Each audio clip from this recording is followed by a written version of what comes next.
बिस्मिल्लाहिर्रहमानिर्रहीम। स्टार्ट करते हैं कैटसन के चैप्टर 26 की पार्ट 1 की वीडियो को। इस चैप्टर में हम लोग लोकल एनेस्थेटिक्स को स्टडी करेंगे। बहुत कोई लेंथी टॉपिक नहीं है हमारे पास, अलबत्ता इसके अंदर कुछ जो कंसेप्चुअल बातें हैं उनको हम डिस्कस करेंगे। तो स्टार्ट करते हैं। इंट्रोडक्टरी पैराग्राफ में वो सिंपल से बात बता रहे हैं कि लोकल एनेस्थीसिया का मतलब ये होता है कि हमने किसी पर्टिकुलर जगह से सेंसरी इन्फॉर्मेशन को इनहिबिट कर दिया है, यानी कि मैं हाथ की इस जगह से सेंसरी इन्फॉर्मेशन को सीएनएस तक नहीं पहुंचने दूंगा। उसकी वजह से ये होगा कि यहाँ से सेंसेशन नहीं जा सकेंगे, यानी कि मैं पेन वगैरह भी फील नहीं कर सकूंगा किसी पर्टिकुलर रीजन में।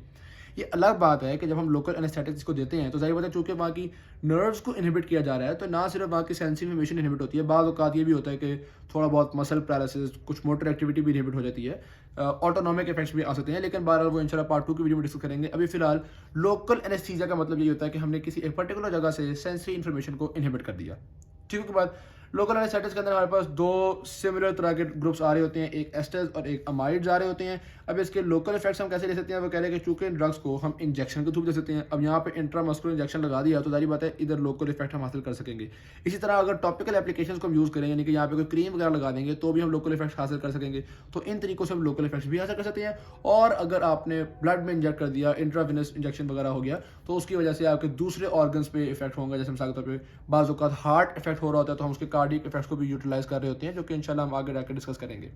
तो कहने का मकसद ये है कि लोकल एनेस्थेटिक्स को क्लिनिकली अगर देखा जाए तो लोकल इफेक्ट्स के अलावा हम इंट्रावेनसली भी बाज़ औक़ात दे रहे होते हैं।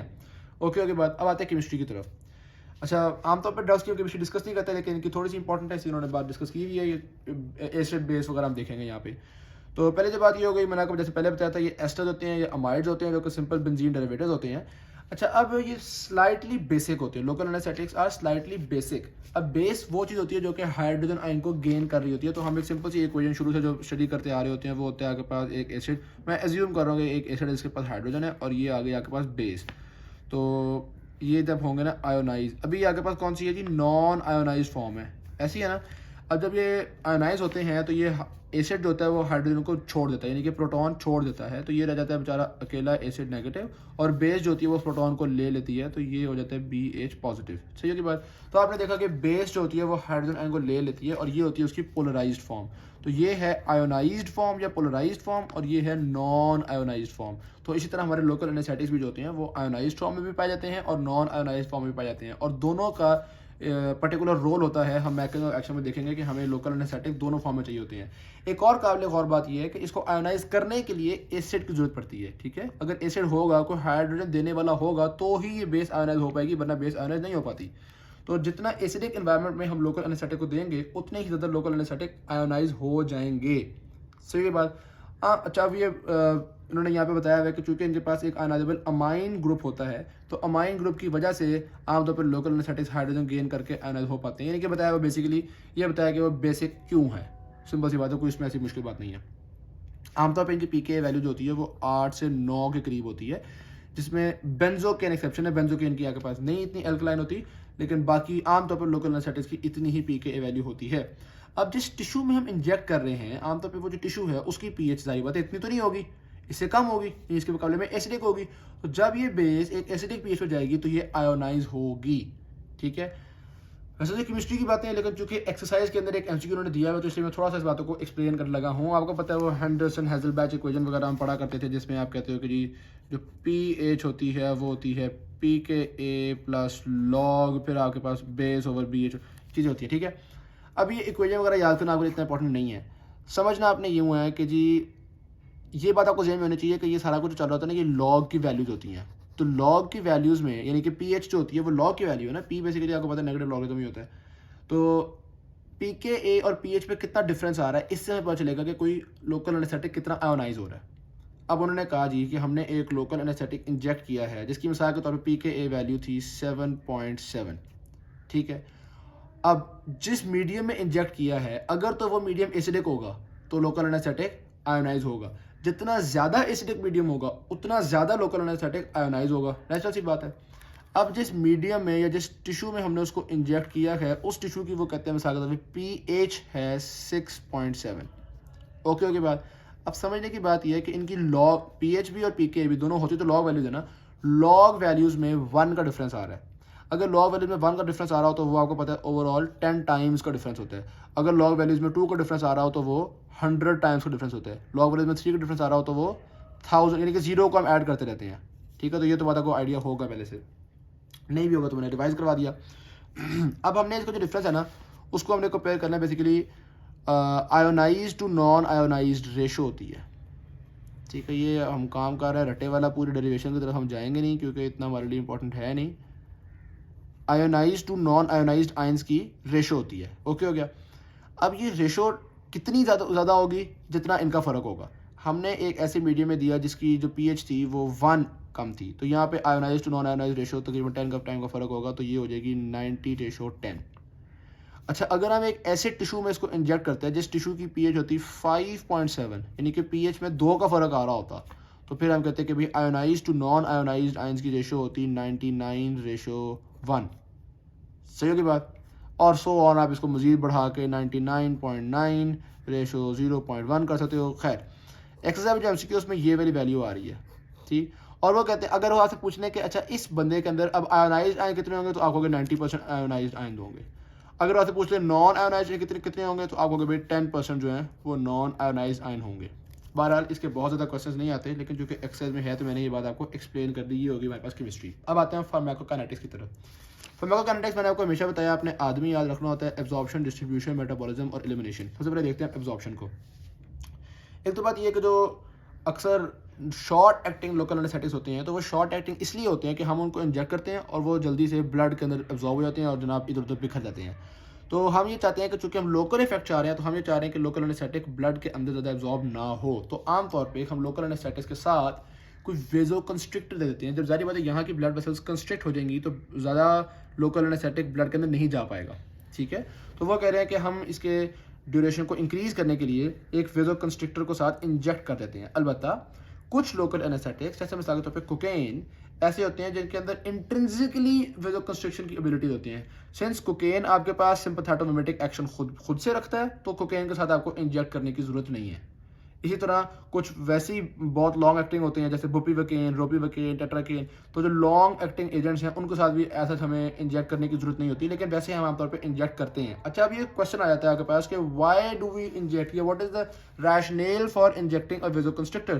तो वेजोकंस्ट्रिक्टर इंजेक्ट करने की रीजंस क्या होती हैं। नंबर एक रीजन तो होती है कि हम प्रोलॉन्ग द एनेस्थेटिक इफेक्ट करना चाहते हैं। हम चाहते हैं कि जो एनेस्थीसिया है वो उसी जगह पे रहे, ज़्यादा फैले ना, तो prolong the anaesthetic effect, number एक बात। दूसरी बात, हम चाहते हैं कि सिस्टेमिक टॉक्सिसिटी ना हो।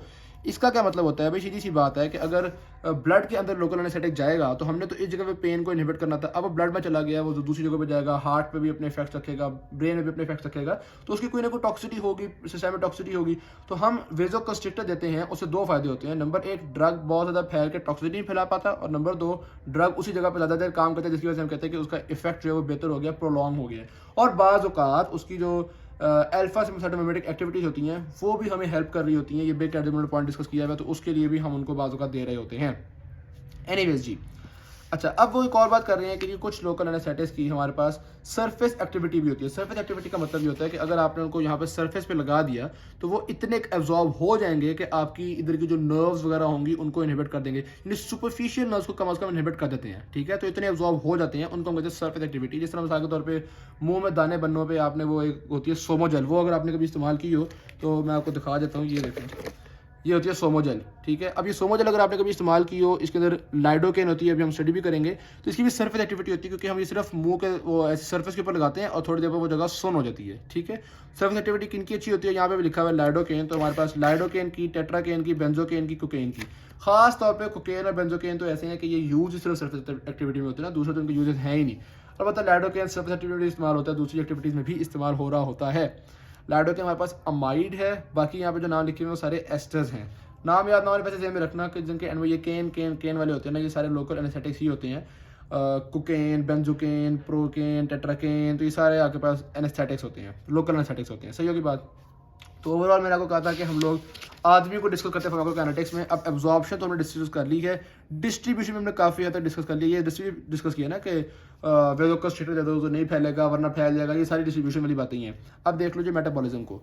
मेटाबॉलिज्म, अब हमारे पास दो तरह के ड्रग ग्रुप्स थे, एक थे एस्टर्स और एक थे अमाइड्स। जो एस्टर्स होते हैं ना वो तो प्लाज्मा के अंदर मौजूद कोलिनेस्ट्रेजेस से मेटाबोलाइज हो जाते हैं, कोलिनेस्ट्रेज उनको मेटाबोलाइज कर देते हैं। अब कुछ एस्टर्स की बहुत शॉर्ट हाफ लाइफ होगी, कुछ एस्टर्स की काफ़ी लॉन्ग हाफ लाइफ होगी। तो यहाँ पे उन्होंने एग्जांपल्स दी हुई हैं कि जी प्रोकेन है, उसकी बहुत ही छोटी हाफ लाइफ होती है, 1 से 2 मिनट की होती है, और फिर इसी तरह कोकेन की उससे लंबी, और फिर टेट्राकेन की उससे लंबी। तो ये मुख्तलिफ हैं, इसमें कोई इतनी इंपॉर्टेंट बात नहीं है।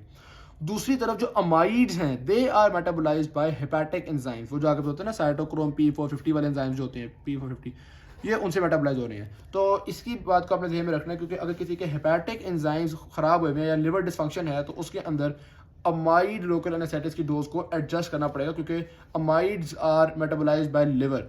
या बाज़ औक़ात हम कोई ऐसा दूसरा ड्रग खा रहे होते हैं जो कि एंजाइम इंड्यूसर होते हैं, तो अगर इंड्यूसर खा रहे होंगे तो अमाइड जल्दी मेटाबोलाइज हो जाएंगे।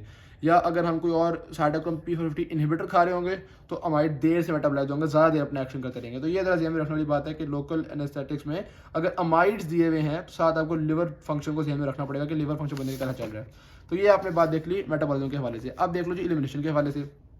एक बात आपको बहुत अच्छे से पता है कि अगर एसिडिक मीडियम होगा तो लोकल एनेस्थेटिक्स ज़्यादा आयोनाइज हो जाएंगे। तो यही वो कह रहे हैं कि हम एसिडिफिकेशन ऑफ यूरिन कर दें तो होता ये है कि जितने भी किडनी में यानी कि रीनल ट्यूब्यूल्स में निकलते हैं, यूरिन के एसिडिक होने की वजह से वो आयोनाइज हो जाते हैं। और आयोनाइज फॉर्म आपको पता है कि सेल मेम्ब्रेन को ज़्यादा आसानी से क्रॉस नहीं कर पाती, क्योंकि सेल मेम्ब्रेन हमारे पास बाय लिपिड लेयर होती है, नॉन आयोनाइज को या लिपिड्स को वो अपने थ्रू परमीबल होने देती है। तो अब सिंपल सी बात ये होगी आपके पास कि अगर हम एसिडिफिकेशन ऑफ यूरिन कर देंगे तो लोकल एनेस्थेटिक्स यूरिन में जाके आयोनाइज हो जाएंगे और रीअब्सॉर्ब नहीं हो पाएंगे और बॉडी से निकल जाएंगे। तो इनको जल्दी एलिमिनेट करने के लिए हम एसिडिफिकेशन ऑफ यूरिन भी कर सकते हैं। अब आपको ध्यान में होगा कि डाययूरेटिक होते हैं, वैसे एक एडिशनल बात कर रहा हूँ सिर्फ एक कॉन्सेप्ट के लिए। एक डाययूरेटिक होते हैं जो कार्बोनिक एनहाइड्रेज इनहिबिटर्स, याद है एसिटोजोलामाइड, जो कि यूरिन के अंदर बाइकार्बोनेट को एक्सक्रीट कर रहा होता है। तो वो चूंकि क्या करता है, एल्कलाइनेशन ऑफ यूरिन करवाता है। तो ऐसे ड्रग्स जो कि एल्कलाइनेशन ऑफ यूरिन करवा रहे हैं वो जारी बात है इसकी एलिमिनेशन को कम करेंगे, क्योंकि एल्कलाइनेशन ऑफ यूरिन की वजह से लोकल एनेस्थेटिक्स यूरिन में जाके आयोनाइज नहीं होंगे, जिसकी वजह से काफ़ी तरीके एब्जॉर्ब हो सकते हैं। और जो भी चीज़ें एसिडिफिकेशन ऑफ यूरिन कॉज कर रही हैं वो सारी चीज़ें इनकी एलिमिनेशन को प्रमोट करती हैं। यहाँ बात समझ में आ गई। तो ये हमारे पास फार्माकोकाइनेटिक्स थी।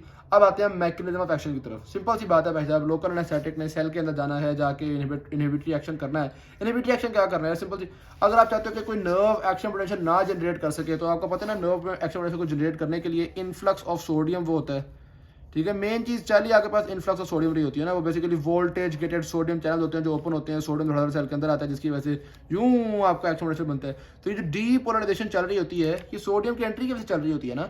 तो local anaesthetic simply in sodium channels को इनहिबिट करते हैं, कहते हैं यार तुम थोड़ा ज़रा ठंडे हो जाओ। मज़ीद प्रिसाइजली बात की जाए तो refractory period of sodium channel को इंक्रीज कर देते हैं। रिफ्रैक्टरी पीरियड का मतलब क्या होता है, देखो आमतौर पे एक एक्शन पोटेंशियल जब जनरेट होता है उसके बाद जो सोडियम चैनल होता है ना वो थोड़ी देर के लिए एक ऐसे स्टेट में चला जाता है कि कहता है यार मुझे छेड़ो ना, मैं अभी मजीद किसी एक्शन पोटेंशियल को जनरेट करने के मूड में नहीं हूँ, सही है। तो हम इसको कहते हैं कि हाँ शाबाश, इसके नखरे को थोड़ा बढ़ा देते हैं कि ठीक है तुम मजीद देर बंद रहो, हम तुम्हें नहीं छेड़ते। तो यानी कि इसका जो रिफ्रैक्टरी पीरियड होता है वो दौरानिया जिसमें सोडियम चैनल दोबारा खुलने से इनकार कर देता है, उस रिफ्रैक्टरी पीरियड को हम थोड़ा बढ़ाते हैं, सही। ओवरऑल आप कह सकते हो सोडियम चैनल की ओपनिंग को इनहिबिट करते हैं। ये तो अगर सिंपल सी बात। अब मैंने आपको पहले कहा था कि हमें पोलराइज और नॉन पोलराइज दोनों फॉर्म की जरूरत होती है, ठीक। तो लोकल एनेस्थेटिक जो नॉन पोलराइज फॉर्म में होते हैं, जितना नॉन पोलराइज होगा उतनी आसानी से सेल के अंदर दाखिल हो सकेगा, और सेल के अंदर दाखिल होने के बाद आयोनाइज्ड लोकल एनेस्थेटिक जो होता है वो इफेक्ट प्रोड्यूस करता है। तो सेल में दाखिल कौन होता है, नॉन आयोनाइज्ड, और फिर इफेक्ट कौन प्रोड्यूस करता है, आयोनाइज। तो हमें दोनों की जरूरत होती है, इसलिए हम कहते हैं कि भाई अच्छी बात है कि ये आयोनाइज, ये लिखा है both the non ionise and the ionise forms of the drug play important roles, ठीक है। जो पहले वाला नॉन आयोनाइज वो रीचिंग द रिसेप्टर साइट में हेल्प करेगा, और जो आयोनाइज है वो अपना कॉजिंग इफेक्ट, जो मेन उसने सोडियम चैनल को इनहिबिट करना है या उसके रिफ्रैक्टिव पीरियड को इंक्रीज करना है, उसमें अपना किरदार अदा करेगा, कलीदी किरदार अदा करेगा। अच्छा अब एक और बात ये भी है, एक तो बात हमने देख ली, एंटर होना किस पर डिपेंड करता है, नॉन आयोनाइज होगा तो एंटर होगा, एंटर होकर इफेक्ट किस पर डिपेंड कर रहा है, आयोनाइज होगा तो करेगा। अच्छा कौन से सोडियम चैनल्स को उसने इनहिबिट करना है, खास तौर पे ये चीज़ है स्टेट डिपेंडेंट, यानी सोडियम चैनल मुख्तलिफ स्टेट्स में होता है ना, कोई ओपन स्टेट है, कोई क्लोज स्टेट है, कोई रिफ्रैक्टिव स्टेट है, ये मुख्तलिफ स्टेट्स हैं। तो जो सोडियम चैनल्स बार बार खुल रहे होंगे ना, इसने उनको ज़्यादा तंग, क्योंकि आपको पता नहीं ये नखरे को बढ़ाता है, तो उनसे कहता है यार तुम हया करो, तुम्हें बार बार ये लोग खुले जाने, तुम्हें कोई नखरा नहीं है, तुम कोई टेंशन नहीं लेते, ये तो तुम्हें बड़ा मिसयूज़ कर रहे हैं, ठीक है। तो वो सोडियम चैनल कहेगा हाँ भाई बात तो सही है। तो जो सोडियम चैनल बेचारे बार बार खुल रहे होते हैं ना, ये उनकी गैरत को जगाता है, उनसे कहता है तुम्हें भी नखरा दिखाना चाहिए। तो ये इस तरह से हो गया स्टेट डिपेंडेंट। अब इसका मतलब ये हुआ कि जो नर्व्स बहुत ज़्यादा सिग्नल्स भेज रही होती हैं, जो नर्व्स पेन के सिग्नल्स भेज रही होती हैं, सबसे पहले ये जाके उन नर्व्स को काबू में करते हैं। बाकी जो नर्व्स हैं जो थोड़े बहुत सोडियम चैनल को ओपन कर रही हैं उनको ये कम इफेक्ट करेगा। तो ये हो गया इसका स्टेट डिपेंडेंट एक्टिविटी कि सोडियम चैनल की स्टेट क्या है, इस पर डिपेंड करेगा कि जो सोडियम चैनल को इनहिबिट करना है या नहीं करना। ओके बात।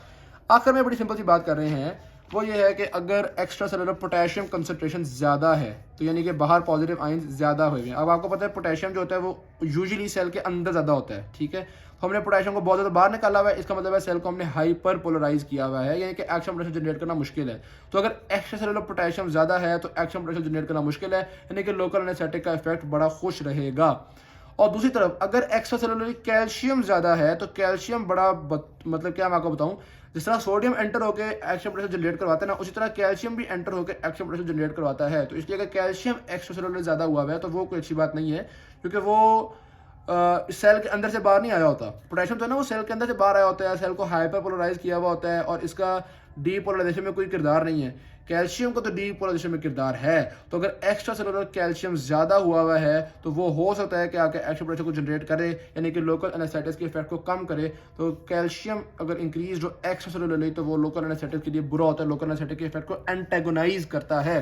तो ये तो हो गया मैकेनिज्म ऑफ एक्शन। इंशाल्लाह पार्ट 2 की वीडियो में हम लोग फार्माकोलॉजिक इफेक्ट्स और क्लिनिकल यूजेज और टॉक्सिसिटी को स्टडी करेंगे। Thank you very much. Video अच्छी शेयर कीजिएगा, चैनल को सब्सक्राइब कीजिएगा। अल्लाह हाफिज़।